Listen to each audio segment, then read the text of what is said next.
ইচ্ছা থাকলেই হবে না, বরং আমার রব্বে কারীমের গ্রহণযোগ্যতা কবুলিয়ত থাকতে হয়। কথা বলেন ঠিক কিনা? এই জন্য নেক কাজ এগো বহুত বড় নসিব।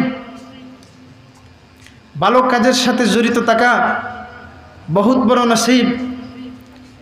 শুধু আপনার ইচ্ছা থাকলেই হবে না, বরং আল্লাহ আপনাকে কবুল করতে হবে।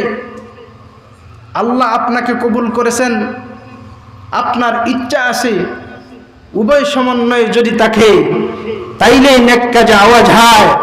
শুধুমাত্র তোমার ইচ্ছা দ্বারা, আল্লাহর ইচ্ছা নাই, কসমিন কালো ব্যক্তি ইচ্ছায় কখনো নেক কাজে শরীক হওয়া যায় না। তাহলে এখানে আমরা যে আসতে পেরেছি, আমরা খুশি না বেজার? এখানে যে আপনারা আসছেন, সুস্থ মনের পরিচয় দিয়েছেন। সুস্থ মন। আমি আপনাদের সামনে মহাগ্রন্থ আল কোরআন থেকে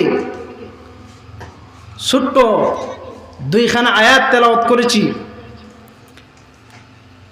যে আয়াতে কারিমের মধ্যে আল্লাহ রাব্বুল আলামিন পৃথিবীতে কোন কোন মানুষ সুস্থ মনের অধিকারী আর কোন কোন মানুষ সুস্থ মনের অধিকারী নয়, এই জিনিসটা বুঝাইতে চাইছেন।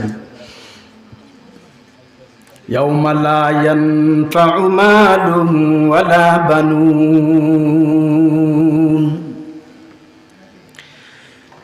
ইল্লা মান আতাল্লাহা বিকলবিন সালিম। আল্লাহ বলেন, বন্ধু, এমন একটা দিন আসবে, এমন একটা সময় আসবে, ইয়াউমা লা ইয়ানফাউ মালুন ওয়ালা বানুন।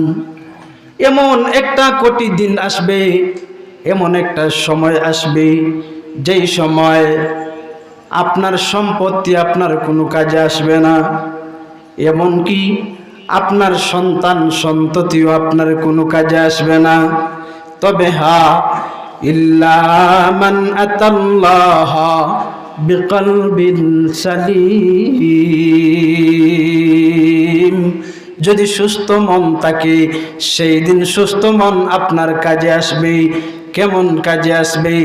নবী মুহাম্মদুর রাসূলুল্লাহ সাল্লাল্লাহু আলাইহি ওয়াসাল্লাম হাদিসের মধ্যে বলেন, যেই দিন সহায় সম্পত্তি কোনো কাজে আসবে না, যেই দিন সন্তান সন্ততি কোনো কাজে আসবে না, যেই দিন বন্ধু বান্ধব কোনো কাজে আসবে না, তবে একটা জিনিস কাজে আসবে। সেটা কি? বলে সেটা হলো সুস্থ মন, কলবে সালিম।